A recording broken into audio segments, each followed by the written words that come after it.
Hola, ¿cómo están? Nos encontramos para la última cápsula sobre el cráneo y en esta oportunidad vamos a ver articulaciones.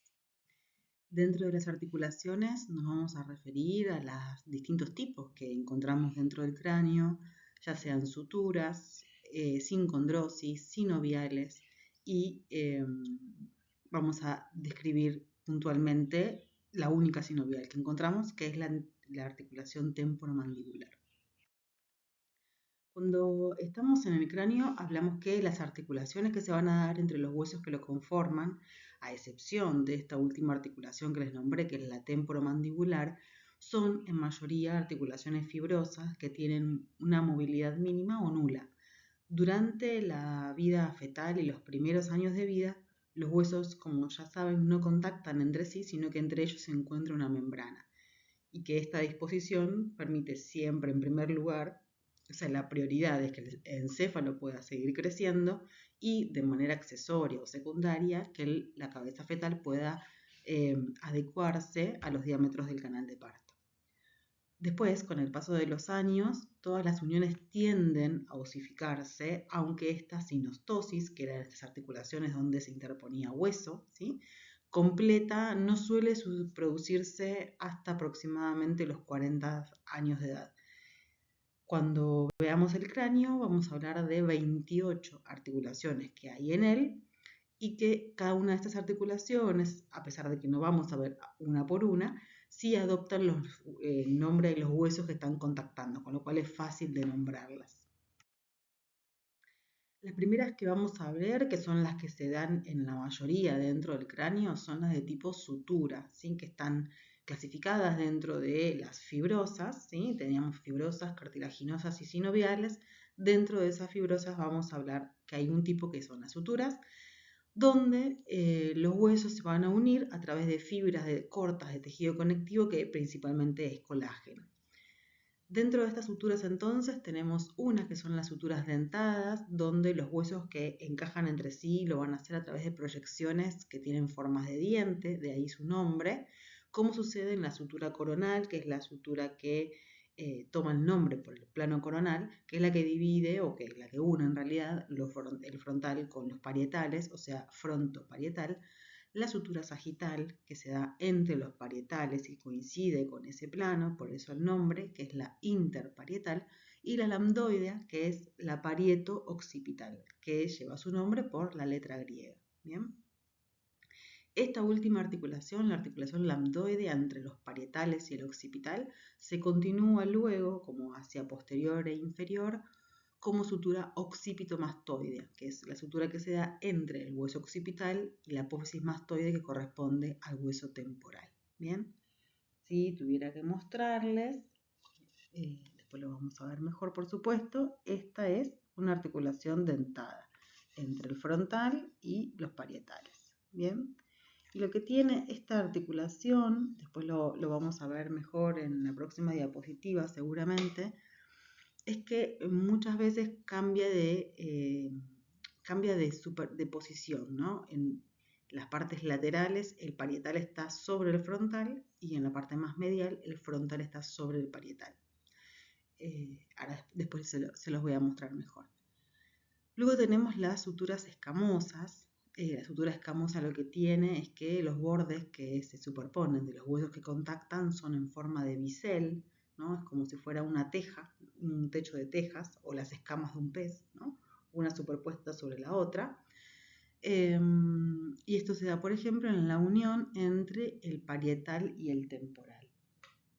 Acá se ve también, en esta parte de acá, a ver si se los quiero mostrar así, donde hay como una escama, que esto es el temporal y esto es el parietal. Ven que está el temporal superpuesto al parietal. Voy a acercar ahí un poquito más para que se vea. Y están puestas en forma de bisel, ¿sí? Una está así y la otra viene así. Después tenemos las planas o armónicas, que acá no hay un dibujo porque simplemente son dos superficies lisas que se yuxtaponen, ¿sí?, que se unen al lado de la otra, como por ejemplo sucede a nivel de los huesos nasales, en esta parte de acá, o por ejemplo entre el hueso palatino y la apófisis pterigoides del hueso esfenoidal, ¿sí? Son sus la superficie es lisa y se yuxtapone con la otra, con la contraria. Después tenemos la esquindelesis, que tenemos acá en la imagen, donde una de las superficies óseas tiene forma de ranura y la otra tiene forma de cresta, como sucede entre el vómer y la cresta del cuerpo del efenoides. Y finalmente la gónfosis, que es, lo voy a mostrar acá, la gónfosis, que es la articulación especial que se da entre el alveolo y el diente, ¿no? Como vemos ahí, ahí están los dientes, esto es de resina. Acá estarían los maxilar, encontramos como los alveolos, esos forámenes, y van a estar ocupados por los dientes, y eso es una gónfosis. Y acá me parece interesante que podamos observar la bóveda de, o sea, 3 bóvedas diferentes de diferente persona, para que podamos observar cómo están las suturas de diferente, ¿no? Entre una y la otra. Esta parte es anterior, o sea, son los 3 frontales, y acá estamos observando ambos parietales de cada una de esas bóvedas, o sea, esta parte sería posterior. Y lo que podemos observar claramente que acá estas suturas dentadas, la sutura coronal y la sutura sagital, no es lo mismo que acá, y no es lo mismo que acá, ¿no? Que como vamos pasando de calota en calota y estamos observando que acá casi no se notan, con lo cual podríamos inferir que es un cráneo más viejo, ¿sí? Hay que pensar que estas sinostosis no suenan antes de los 40, ¿sí? De los 40 años, y que, por ejemplo, la sutura sagital, ¿sí? Y la sutura lambdoidea, que es la que se da entre los parietales y el occipital, cierran recién hacia los 50, 70 años de edad, es cuando ya estamos viendo como que desaparece, ¿no? Como que hay una línea y desaparece. Y esto es lo que les decía antes, ¿no? Si observamos la sutura coronal en esta, por ejemplo, que se ve mejor, hay como un pivot, como un punto en la sutura coronal como de ambos lados, donde cambia qué se superpone sobre quién, ¿no? En esta sutura dentada, en los laterales, el parietal está sobre el frontal apenas, y en la parte más medial, el frontal tiende a tener como estos dientitos un poco sobre el parietal.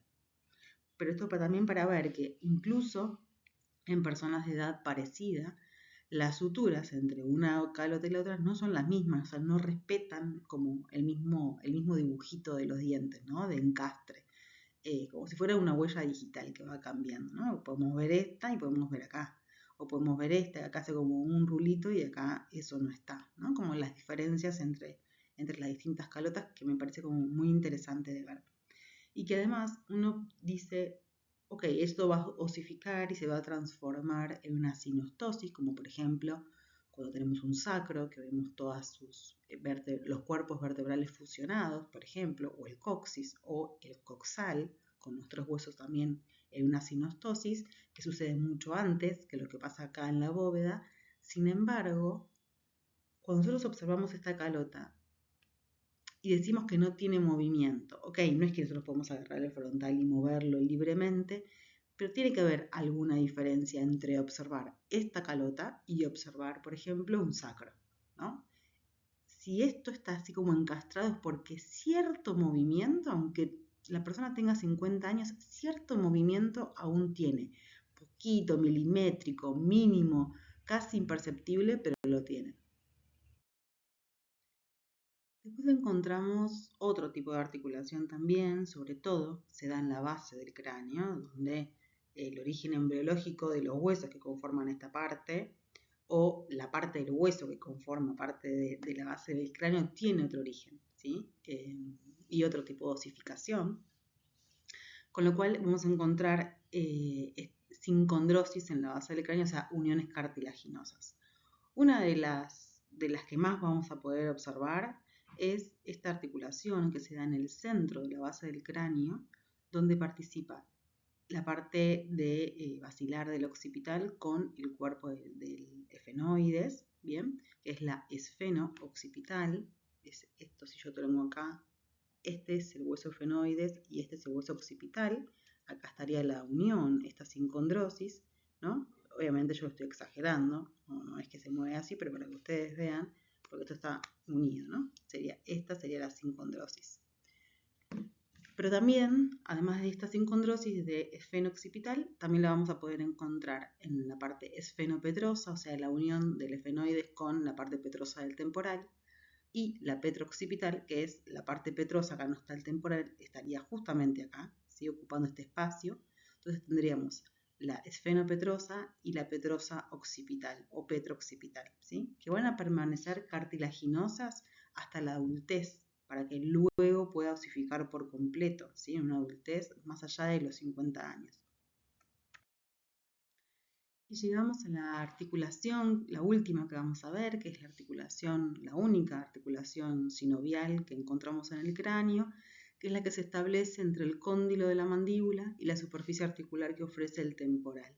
Bien, lo vamos a ver en esta imagen, es esta articulación que muchas veces la van a ver abreviada como ATM, articulación temporomandibular, que se encuentra hacia anterior del orificio auditivo externo, el conducto auditivo externo, inferior a la rama cigomática, ¿sí? O al arco cigomático. Va a estar posterior a la glándula parótida, que se encuentra más superficialmente, ¿bien? Y va a ser un sector en donde también crucen muchas arterias o ramas de arterias importantes y de nervios también a esta altura. Esta articulación entonces se da entre el cóndilo que ofrece la mandíbula como hueso único, ¿sí? Que va a presentar dos cóndilos, uno en cada una de sus ramas ascendentes, y el temporal ofrece dos espacios para la articulación.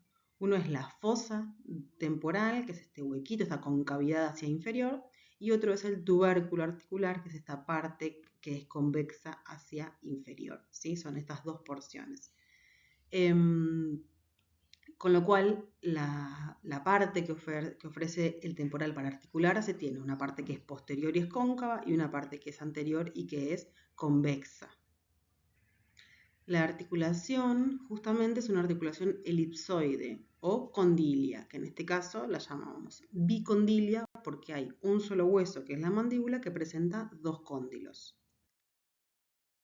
Y acá es un dibujo, pero nos vamos como haciendo un zoom a esta parte que articula para entender qué es lo que se interpone entre estas dos superficies para que se puedan adaptar. Y lo que se interpone entre el temporal y el cóndilo de la mandíbula es un disco articular fibrocartilaginoso que es bicóncavo. Quiere decir que tiene una concavidad superior y una concavidad inferior.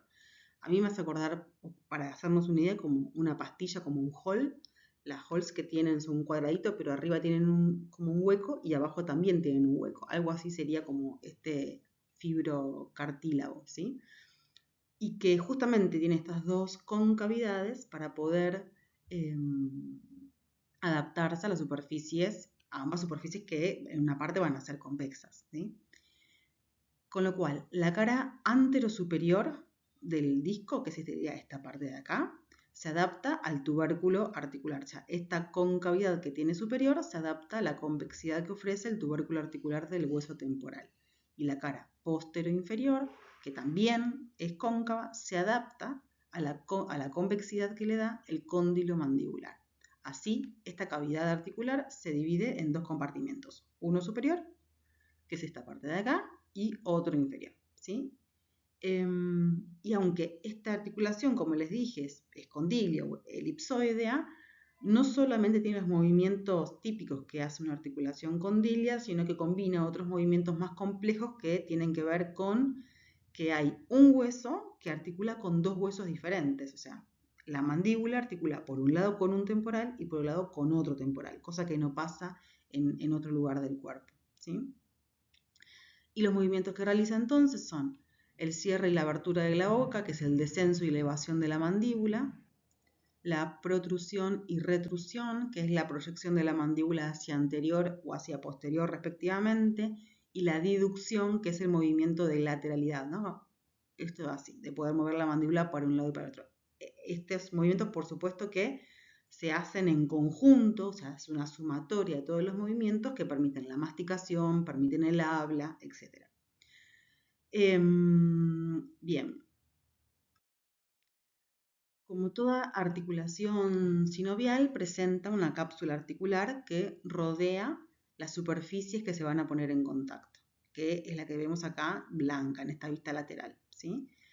Donde vemos todo el arco cigomático, vemos la rama ascendente de la mandíbula, acá, digamos, profundo estaría el cóndilo, y esta parte del tubérculo y la fosa temporal está tapizada por esta cápsula articular, reforzada a su vez por dos ligamentos que son intrínsecos, que son propios de la articulación, que son el ligamento lateral, que es el que vemos pintado de azul, y el ligamento medial, que por supuesto no lo vemos porque esto es una vista lateral.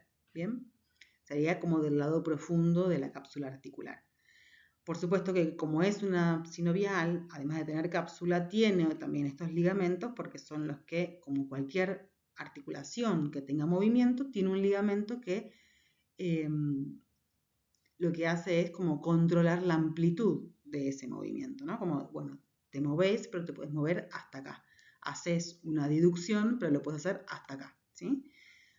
Y además, entonces, de tener estos ligamentos propios, tiene ligamentos a distancia. Quiere decir que tienen relación con esta articulación, pero no se insertan justamente en estas superficies que se articulan, sino que unen estos dos huesos, pero desde otras partes. ¿Bien? Y de esto tenemos tres ligamentos que toman el nombre de dónde hacia dónde van. Un primer ligamento, en esta que es una vista medial, con lo cual la vamos a poder observar mejor, es el ligamento esfenomandibular que va del cuerpo del efenoides, que es esto que vemos acá, ¿sí? Esta es la silla turca y este es el cuerpo del efenoides, va del cuerpo del efenoides hacia, por supuesto, la mandíbula, ¿sí? Es como esta parte del arco de la mandíbula, que sería como esta parte de acá. Después tenemos el ligamento estilomandibular, que va de la apófisis estiloides hasta el ángulo de la mandíbula, obviamente son todos pares. Y finalmente este que es más amplio, que se abre como si fuera un abanico, que es el ligamento pterigomandibular, que va de la apófisis pterigoides, esas patitas del efenoides, hacia la cara interna de la rama ascendente de la mandíbula. Y con razón tenemos que ver los músculos, porque si tenemos una articulación que permite movimiento, necesitamos músculos que lo puedan llevar a cabo a través de la contracción de los mismos. Y estos son los músculos masticadores, ¿bien? Son los responsables de los movimientos de la articulación. Y la función es movilizar, por supuesto, la mandíbula en el cierre, en la protrusión, en la retrusión y en la diducción. La apertura o el descenso de la mandíbula está a cargo de los músculos supraioideos, que son músculos que se ubican en esta parte, que los vamos a ver recién cuando encaremos cuello, ¿sí? Pero este descenso de la mandíbula, o sea, la apertura de la boca con el descenso de la mandíbula, se encargan otros músculos. Todos los músculos de la masticación, que son 4 de cada lado, están inervados por la tercera rama que da el nervio trigémino. El nervio trigémino es el quinto paracraneal, que no sale del cráneo como tal, sino que se divide intracranealmente en sus 3 ramas, que las pueden encontrar con el nombre V corta, o sea que es el número 5 en romano, con 1, 2, 3 al lado, según la rama que sea. La primera rama es el nervio oftálmico, que se encarga de inervar sensitivamente esta zona. La segunda rama es el nervio maxilar, que se encarga de inervar sensitivamente esta zona.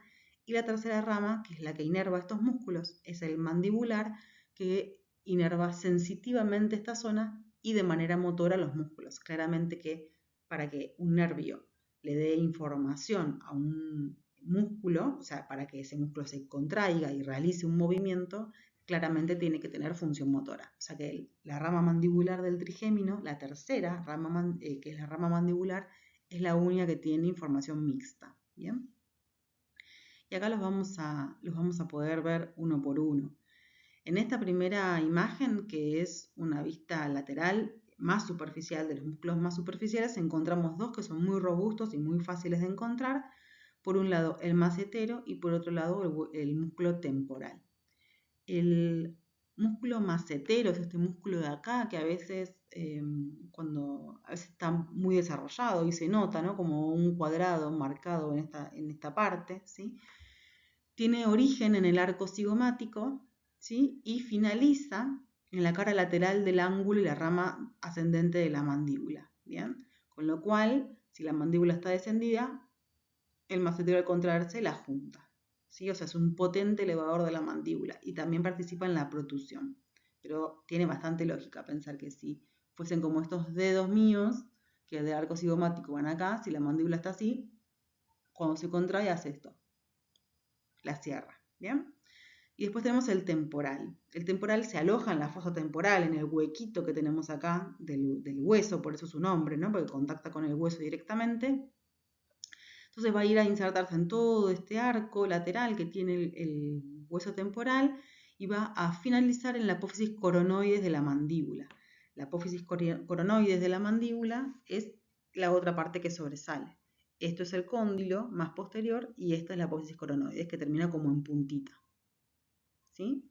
Ahí finaliza el músculo temporal, que también lo que hace es elevar la mandíbula, sobre todo sus fibras anteriores y mediales, y va a hacer el movimiento de llevarla hacia posterior, ¿sí? Una retrusión.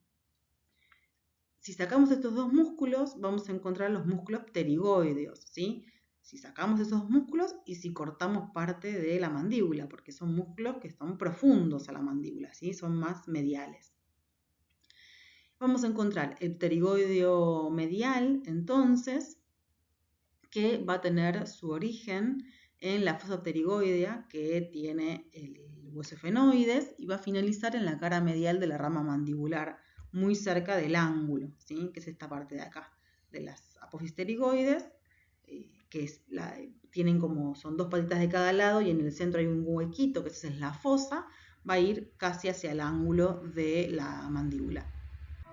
Este músculo participa en la diducción, ¿sí? esta lateralización de la mandíbula. Piensen que como está ubicado, si esto se contrae de una manera de un solo lado, unilateral, puede movilizar la mandíbula hacia el lado donde está contrayéndose y por el contrario hacia el otro, ¿sí? Y también participa en la elevación de la mandíbula. Y después tenemos el pterigoideo lateral, que es este que vemos acá, que va del ala mayor del efenoides, ¿sí? Como su cabeza superior. Ven que tiene como dos partes. La cabeza superior va del ala mayor del efenoides y de la lámina lateral de las apófisis pterigoides y va a ir hacia el cuello del cóndilo de la mandíbula, ¿sí? Va a tener como una inserción también en la cápsula, va como directamente a la articulación. Y dentro de sus funciones tenemos la de protuir la mandíbula y también participa en la abertura, ¿sí? Cuando lo que hace es ayudar como al descenso de la mandíbula junto con los músculos suprayoides, ¿bien? Y cada músculo, o sea, por separado, contrayéndose de manera unilateral, colabora en la diducción como el anterior. Ahora, todos estos músculos, estos 4 músculos de cada lado, todos participan un poco en este cierre de la mandíbula porque piensen que además la gravedad colabora, ¿no? a que la mandíbula descienda. O sea, si no fuera por la acción de estos músculos, más allá de masticar o de hablar, estaríamos como con la mandíbula caída todo el tiempo. Sin embargo, todo el tiempo tienen que tener cierta tonicidad para mantener la boca cerrada, ¿sí? para mantener la mandíbula elevada. Y esa tonicidad con el tiempo se va perdiendo. Por ejemplo, puede suceder, además de los músculos faciales que vamos a ver en el práctico, la tonicidad se va perdiendo y mucha gente después, muy mayor, empieza como a babear o a mantener la boca abierta, ¿no? O cuando uno duerme, mantener la boca abierta. Y acá algo que me gustaría agregar, que es una zona topográfica, como muchas que vamos a ver en el organismo a lo largo de la materia. Cuando nos referimos a una zona topográfica, estamos hablando de un espacio donde quiero encontrar algo muy preciso, un elemento muy preciso, que en general son nervios, arterias, y que tiene una zona que la delimita, o sea que van a ser como justamente los límites que están dando lugar a este espacio, y un contenido, ¿no? En este caso es un espacio, un orificio con una forma de ojal que se va a dar entre el cóndilo de la mandíbula con el ligamento pterigomandibular, ¿sí? Lo que vemos acá es una vista interna donde vamos a ver, este es el ligamento pterigomandibular y ahí encontramos más profundo el cóndilo, ¿bien? Y entre ellos no es que están pegados, sino que queda esto, justamente un espacio, este ojal, que se llama retrocondilio por estar detrás del cóndilo, que va a dejar pasar desde un lugar al otro, y este lugar es desde la zona parotidia a la región pterigomaxilar, que es una fosa común del cráneo, permite pasar la arteria maxilar interna, que va a dar muchísimas ramas en su camino, y además un nervio pequeño, que es el nervio aurículo-temporal, que es rama de la tercera rama del trigémino, que es el nervio mandibular, ¿sí? O sea que en las descripciones de ahora en más vamos a tener que hacer como este breve recorrido, si encuentro una rama, de dónde es, de dónde es, de dónde es, hasta llegar al origen. En este caso podríamos decir que lo que yo observo acá como contenido del ojal retrocondilio es el nervio auriculotemporal, rama del nervio mandibular, que a su vez es rama del nervio trigémino, ¿sí? Y la arteria maxilar, que es rama terminal de la arteria carótida externa. Llegamos entonces al final de la clase, siempre mostrándoles las referencias para el armado de la misma. Y con esta última clase damos por terminado el tema de cráneo, pero viene neuro en la próxima, así que esa va a ser más larga y prepárense. Nos vemos, muchas gracias.